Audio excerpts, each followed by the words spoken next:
Okay, folks, we are back on back-to-back review days of movies, and I certainly have a backlog of movie reviews that I need to put my nose to the grindstone and type up or write my notes and just start laying them out, because I've watched a couple of movies in the last couple of weeks, and I feel guilty that I haven't talked about them on camera.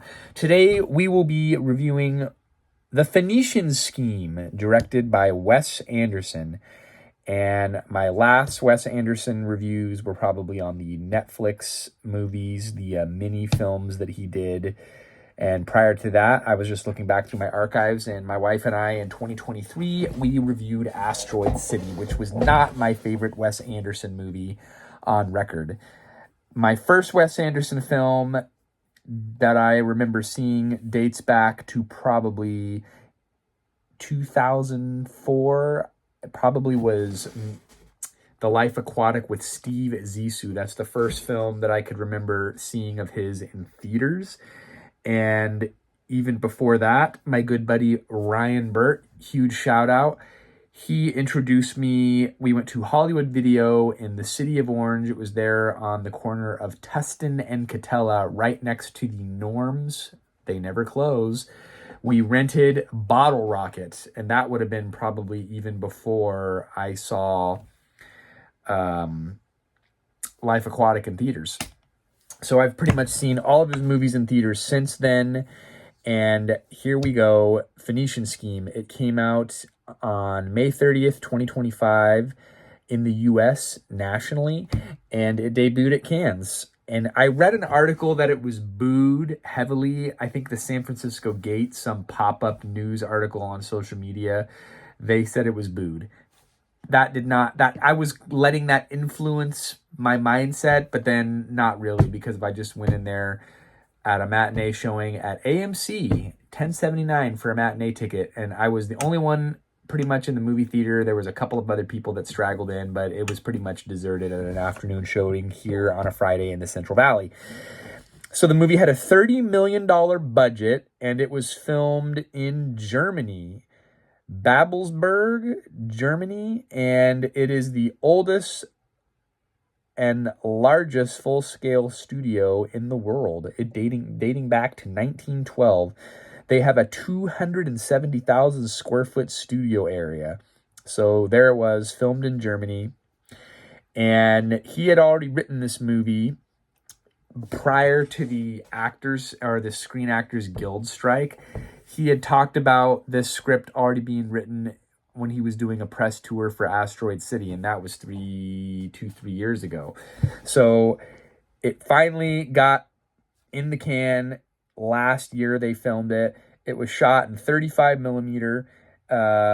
He used a different cinematographer. His regular cinematographer, Robert Yeoman, was not used. Instead, he used a Frenchman, Bruno, and I can't even read my own handwriting. This is why I typically type my notes, but I wrote this in a parking lot after the movie.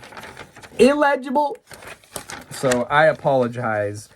And it looked like it was filmed in a 4:3 aspect ratio because of, the whole widescreen 16:9. It was a centered picture and the whole screen wasn't filled out.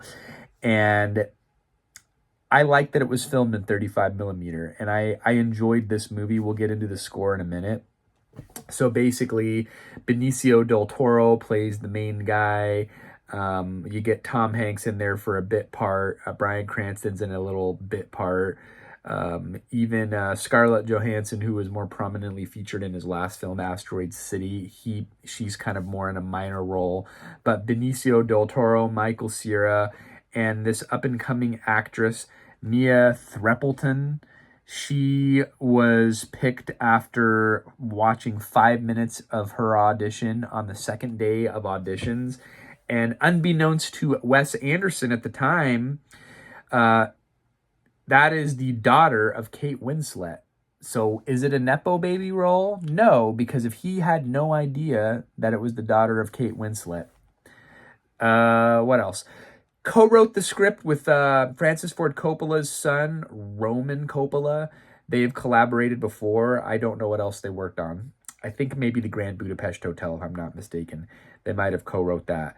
It is classified as an espionage dark comedy, and my score is reflected in the amount of laughs.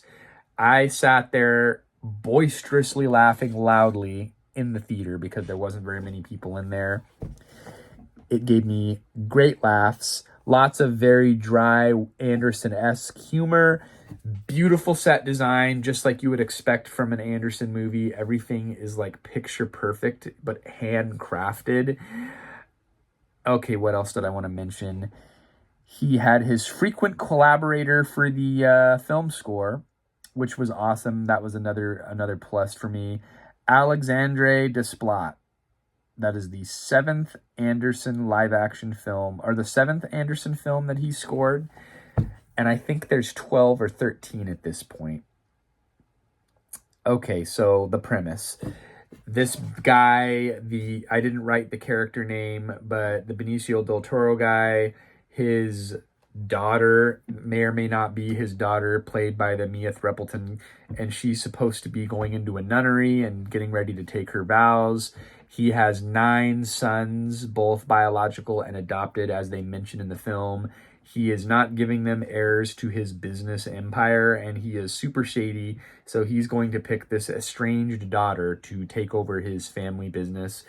And he is wealthy on paper, but there's some shady things that go down, and as the movie unfolds, there's all these attempts on his life by other business entities, maybe government agencies. Michael Cera turns out to be kind of like a CIA operative, and it was just a fun movie.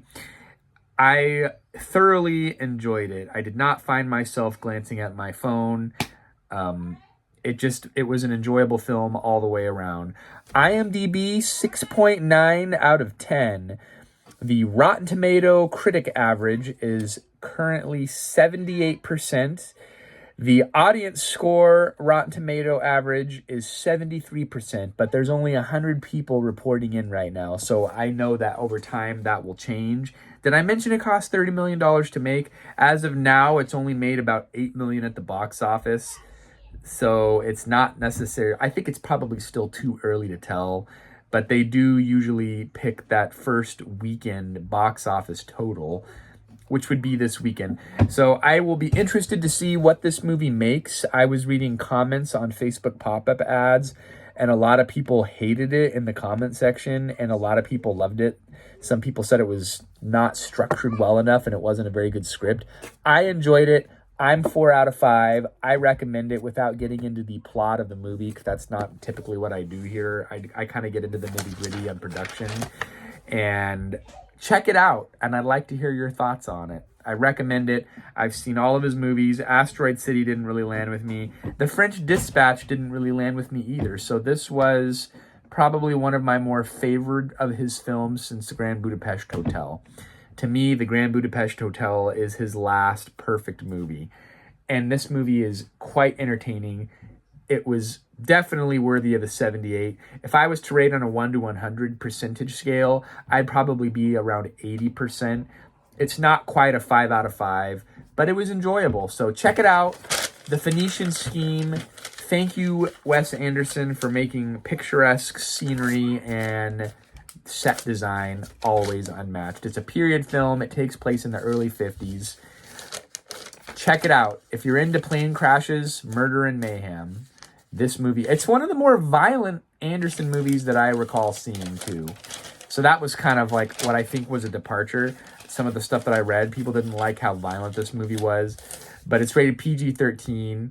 It's not terribly violent, and if you can imagine violence a la Wes Anderson, there you go. FYI, today is the 81st anniversary of the D-Day invasion and the beginning of the liberation of Europe. So, huge shout out to all those few remaining World War II veterans abroad. Until next time, we'll see you then, folks. Thanks for watching.